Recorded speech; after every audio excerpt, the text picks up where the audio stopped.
Bem, estamos de volta ao segundo bloco do programa Debate Cândido Mendes, hoje com o tema gastronomia, cultura que virou um grande negócio. Professora Janaína, existe a ideia de, geralmente, a ideia de que na Idade Média aquela que os cavaleiros brutais rasgando a dentada caça, ainda quente, a sangrar os camponeses, né, vivendo permanentemente com fome, os monges gordos, né, as barrigas grandes, cozinheiros ignorantes trabalhando com instrumentos primitivos. Esta é a ideia que se tem da alimentação medieval. Mas existe naturalmente uma evolução em que a gente chega até aqui hoje e nós temos naturalmente uma história bonita também com relação, e fala com relação a mitos, né? Existem alguns mitos. No Brasil nós temos vários mitos. Esse de que antigamente o que a gente vê em filmes, né, que as pessoas seguravam aquelas praticamente uma parte, um pernil inteiro e comendo, coisas nesse sentido. A história teve uma evolução, como você disse, para uns evolução e para outros ainda manutenção de cultura. Os alunos, como é que é essa reação do aluno em sala de aula quando ele percebe que hoje ele está diante de um prato, diante de uma cultura e que essa cultura é algo que vem de longe e que ainda é respeitada e preservada por muitos? Geralmente os alunos gostam muito dessa disciplina de história.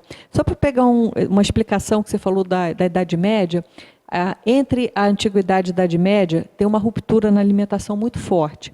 O grego e o romano ele tinha uma alimentação absolutamente frugal, né? Baseada em cereais, bastante legumes, frutas. E já na Idade Média você tem uma ruptura, prevalece a carne. E a caça, no caso, somente para a elite, né? O povo, em geral, inclusive, comia a chamada charcuterie, que é o porco defumado, né? A carne fresca era restrita às elites. Por que você teve essa ruptura? Porque você tem o fim do Império Romano e você tem a invasão dos povos bárbaros. E os povos bárbaros, como eles migravam, eles tinham essas migrações, né? Eles eram nômades. Geralmente os povos nômades, a característica é a carne, né? A base da alimentação é a carne. Por isso que na Idade Média tem essa prevalência da carne sobre os cereais, né? Essa mudança. Aí a gente vê essa representação da carne. Bom, mas de um modo geral, é assim que a sociedade marcha, né? Aí você falou da questão dos mitos, né? O que a gente tem, né, em relação a mitos na gastronomia é a questão da feijoada, que todo mundo fala que a feijoada, aquela coisa do resto, da carne do porco, do pé, da orelha, do rabo, que o senhor da casa, do engenho, da fazenda, dava para os escravos misturar o feijão. Isso não procede. No livro do Câmara Cascudo, ele coloca a feijoada como, faz uma comparação com o cacelê, né, com a paella e outros pratos em que se faz a mistura de grãos e de variados tipos de carne. A feijoada nada mais é do que um desdobramento desse prato, né? E, no caso, o cozido português também. Quer dizer, a feijoada é um desdobramento desses pratos. Então, não procede essa questão dos restos das partes do porco para ser dado aos escravos, misturar com feijão, e daí essa origem. Mas a alimentação é isso, é cheia de mitos. Aliás, Salvador, nós temos aí como patrimônio histórico imaterial, quer dizer, a feijoada no Brasil e o acarajé, por exemplo, né? Então são contribuições que hoje, ou seja, isso que marca como sendo da tradição, da cultura de um país, de uma nação, e o Instituto de Patrimônio Artístico Material e Imaterial Nacional carimbou a feijoada e o acarajé como produtos, a princípio, genuinamente brasileiros.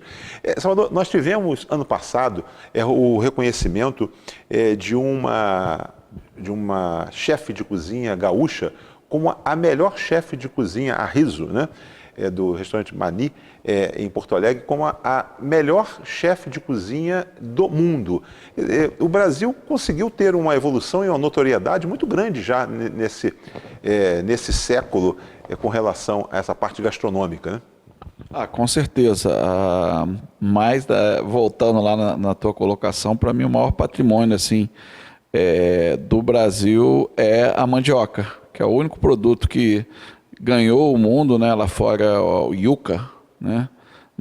e também fez a manutenção de vida do brasileiro mais humilde, né? Que são os derivados, até hoje, né? Os derivados da mandioca, a farinha, a tapioca, né? Tudo vem da mandioca. Então, como o Peru deu para o mundo a batata, o Brasil deu a mandioca, por isso que a presidente falou, salve a mandioca. Salve. E realmente a mandioca foi a base da alimentação do brasileiro até princípios do século XX, né? Tudo era mandioca. O pão era uma coisa cara, as pessoas, né, as classes populares não comiam pão. De manhã era uma batata doce com café, e a mandioca era a base de tudo. Se comia tudo com a mandioca. Inclusive, a gente tem a chamada Constituição da Mandioca, a primeira Constituição do Brasil, né? Que para você poder ser um constituinte, você teria que ter não sei quantos hectares de plantação de mandioca, por ser a base da alimentação, porque ninguém queria mais plantar mandioca, queria plantar café. Aí o governo exigiu um determinado número de hectares para poder ser constituinte. Por isso que a gente chama a Constituição de 1824 de Constituição da Mandioca, da importância desse alimento na mesa, né, do brasileiro, né, dos populares. Essa eu não sabia, fiquei aqui pasmo com a informação. Mas voltando lá, Helena Rizzo do Mani, que é um restaurante que fica em São Paulo e que já está há algum tempo entre os 50 melhores restaurantes do mundo, né? A Helena vem de uma geração de chefes que pega a base da gastronomia francesa. A gastronomia francesa, os franceses pegaram o conhecimento e foram os primeiros a documentar sistematicamente. Então, as escolas de gastronomia com método, eu estive estudando na Itália, e os termos técnicos que eles usam na Itália são os mesmos que a gente usa aqui em Friburgo, que são os termos técnicos da gastronomia francesa. Então, os franceses, eu acho que, de certa forma, eles saíram da culinária e começaram a gastronomia, porque a gastronomia é a culinária com ciência, né? É a ciência em cima dos alimentos, da manipulação dos alimentos. Então você tem uma geração de chefes agora, como Alex Atala, que eles pegam essa finesse da gastronomia francesa, as técnicas da gastronomia francesa, e eles dão uma brasilidade a toda essa forma estética, e também a da cozinha molecular lá do espanhol Ferran Adrià. Então, porque se você montar aqui um restaurante francês, fazendo exatamente o que o francês faz, é uma competição um pouco difícil, né? Tentar botar o americano jogando futebol, como a gente joga aqui, e colocar o brasileiro jogando futebol americano. Não faz, é uma cultura seria migrada, né? Então, eles começaram a pegar essa onda de inserir ingredientes brasileiros, inserir a criatividade do brasileiro, que é muito grande, utilizando a técnica francesa. E nisso a gente tem a Roberta Sudbra, que desponta lá com quiabo, o Alex Atala com a galinhada. A gente tem uma geração de chefes no Brasil muito bem sucedida. Janaína, nós falamos na chamada para esse segundo bloco com relação ao avanço e as conquistas de Napoleão.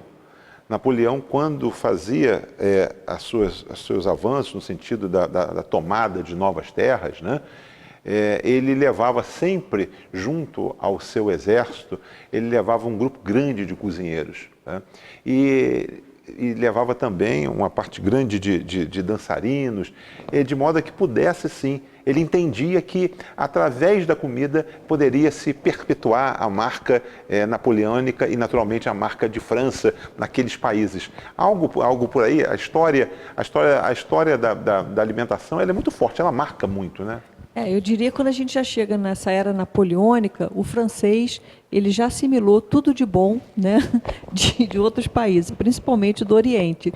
O francês foi o que melhor se apropriou das técnicas, do luxo, do requinte do Império Otomano, né? Ele soube se apropriar bem. Eu acho que o francês é a maior referência em termos de gastronomia, porque ele sabe trabalhar bem essa coisa do savoir-faire, né? Tanto é que a culinária francesa é considerada patrimônio imaterial, né, pela Unesco. Eles fazem festivais gastronômicos. O francês protege, ele lembra, inclusive, do pequeno produtor, daquele pequeno produtor de queijo, daquela regiãozinha, daquela cidadezinha, daquela geleinha, enfim. Ele sabe trabalhar bem, né? Então, acho que já começou com Napoleão e se desenvolve até hoje, e é por isso que a França se tornou esse referencial de gastronomia. Talvez isso tenha começado até com Versalhes, porque Versalhes, na verdade, foi um teatro construído pelo Rei Sol justamente para mostrar às embaixadas estrangeiras da riqueza da França. E de que forma ele mostrava? Através de uma culinária sofisticada, através das roupas, das vestimentas. O rei exigia que as mulheres portassem as melhores joias, melhores vestidos nas festas que você tinha embaixadas estrangeiras, para mostrar como a França era uma potência, através da vestimenta e também através da culinária. Agora, o que a culinária tem de interessante, que eu queria destacar, é que a gastronomia, hoje, a gente fala em gastronomia, é que o que se mudou fundamentalmente na história é que a gastronomia não é somente, mas isso também vem de trás, não é somente um ato de comer, é também um ato de sociabilidade, né? É isso que o romano começou a perceber e chamar os outros povos de bárbaros, porque ele não só comia para se alimentar, mas ele comia como um ato social. E essa foi a diferença entre o que é ser um homem civilizado e o que é ser um bárbaro, aquele que só come por uma questão de se manter, né? Salvador, a Janaína ela levanta e dá a grande deixa, e dentro da nossa pauta isso estava incluído, a gente antecipa para mostrar, exatamente, talvez um dos grandes sucessos, e você, como chefe, naturalmente você pode esclarecer isso, tem essa coisa das pessoas, às vezes elas hoje estão se reunindo para o entorno, no sentido de valorizar essa coisa da obra de arte, que é um prato bem elaborado, e não somente para comer. E nós podemos falar, talvez, não sei se vale a pena já entrar nesse momento, mas nós temos aqui, não sei se um conflito, o que a Janaína possa dizer, também com relação a isso, vocês dois, nós temos a valorização, ao mesmo tempo que nós conseguimos hoje fazer com que o brasileiro ele valorize o que é efetivamente uma boa cozinha, uma boa comida, um prato elaborado, e por isso o grande crescimento talvez, mas por outro lado nós temos hoje uma coisa inédita, que é a nossa jabuticaba, que é a comida quilo, né? No Brasil. Como é que se convive com relação a isso? Ao mesmo tempo que se valoriza, e se concentra e se reúne para a sociabilidade, tem esse aspecto hoje do comer. Tenho que comer e não fazer uma alimentação. Bom, os dois movimentos estão ligados, né? A partir você tem situações sociais que vão delimitando o comportamento. Então, a gente tem, por um lado, uma fase em que o Brasil enriquece, que você tem lá o preço das commodities lá em cima, você tem a estabilização econômica do Plano Real, depois você tem o preço do petróleo que dispara, o preço do minério, e isso traz muitos negócios para o Brasil. A gente tem aí um momento com menos gente desempregada, e você tem um momento econômico importante, você tem uma globalização, por exemplo, a maior coqueluche da última década no Brasil é a culinária japonesa. Então, isso tudo vai elevando a classe média e a classe mais alta para um consumo mais sofisticado. Então, vinho evoluiu, o consumo de vinhos mais caros, cresceu muito mais do que o consumo de vinhos de entrada. Você tem as cervejas artesanais. Antes você tinha 4 rótulos de cerveja no Brasil, né? Você tinha Brahma, Skol, Antártica e, sei lá, não sou muito dessa área cervejeira, mas hoje você tem aí muitas cervejas importadas e artesanais. Por outro lado, Roosevelt, você hoje fica limitado, até nós aqui em Friburgo, a gente fica preso pelo estilo de vida. Então, enquanto as classes com poder aquisitivo maior, elas começam a migrar para restaurantes melhores, exigir melhores serviços, uma comida mais internacionalizada, nós temos também essa mesma classe, e aí as classes mais baixas também, presas no dia a dia. Hoje você quase não tem mais a figura da empregada doméstica, ela está cada vez mais escassa. E mesmo se tivesse, fica muito difícil retornar para casa para depois voltar ao trabalho. Cada vez mais as pessoas ficam presas no trânsito. É inconcebível no Rio de Janeiro você sair do centro da cidade, voltar para comer na tua casa na Barra e voltar novamente para o centro da cidade. A gente teve até um momento no Rio de Janeiro que a Barra da Tijuca virou a menina dos olhos. E agora já não é mais, o Leblon está muito mais valorizado. Justamente pelas distâncias e o tempo que você fica preso no trânsito. Então a comida aquilo é um fenômeno. Lá fora você tem o prato comercial, que é mais utilizado, e quando a pessoa quer comer muito tem aquele buffet livre, né? Mais barato. Sim. É uma coisa muito dos asiáticos que inserem nos Estados Unidos e em outros países. Mas isso acontece por causa da manutenção do estilo de vida. Você vê um bancário. O bancário, às vezes, ele tem 15 a 20 minutos para poder comer e voltar para o posto de trabalho dele. Então, nem aquilo ele consegue comer. Ele vai lá, ele come um sanduíche, ele come um salgadinho e retorna. Janaína, você acha que esse movimento, e Salvador fala que é um movimento natural, primeiro ele vem através de quê? Da elevação de um grupamento social que chega ao mercado e consegue hoje chegar à condição de consumidor. Então ele deixa de levar às vezes a sua quentinha ou a sua marmitinha. Antigamente nós falávamos em marmita, sua marmita, isso hoje já é até modismo de alguma forma para alguns. Mas já cria-se esse ambiente que é um ambiente de comida rápida, né? Onde você vai com um preço melhor e você você garante ali o teu almoço. E outros já se elevam. Você acha que no futuro isso vai ser colocado como algo saudável? Ou isso vai ser só registrado? Isso é um movimento que veio para passar? Como é que, pelo que nós temos de passado, como é que isso se registra? Você como historiadora que como é que você pensa que isso possa ser registrado? Esse movimento cultural, isso é cultural efetivamente? Bom, essa questão de restaurantes, comer em restaurante é uma coisa de século XX, né? Antigamente, restaurantes, que ele chamava até casa de pasto, o nome restaurante vem de se restaurar, né? Tem essa origem. Ou seja, você só entra ali para comer, né? Hoje em dia, não. O restaurante, além de comer, de se alimentar, é um lugar social, né?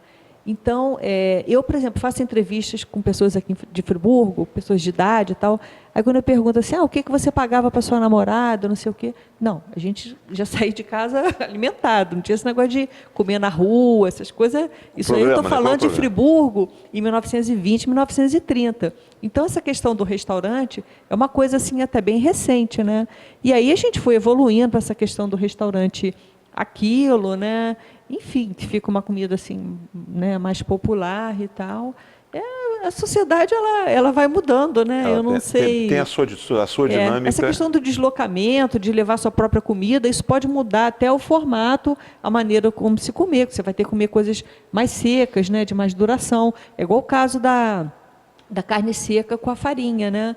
Você fazia carne assada e levava junto com a farinha, porque a carne assada permite, ou a carne seca, um tempo de conservação maior para um tropeiro, para poder viajar. Enfim, o alimento se adapta a essas migrações e a esse tempo de deslocamento, né? Janaína, Salvador, nós vamos ao nosso intervalo e partindo para o último bloco, onde nós vamos falar efetivamente em termos de negócio e de contribuição, talvez, para a nossa cidade. Quer dizer, a repercussão desse movimento gastronômico mundial, com impacto na nossa cidade, as influências que nós tivemos com relação ao nosso processo de colonização, ficou efetivamente uma forte contribuição de culinária, gastronômico, daqueles que chegaram até aqui, dos alemães, dos suíços, ou hoje nós já tivemos um distanciamento e faz parte de uma nova cozinha que chega, faz parte de um novo negócio. Mas fiquem aí, daqui a pouco a gente volta com o último bloco de debate Cândido Mendes. Até já!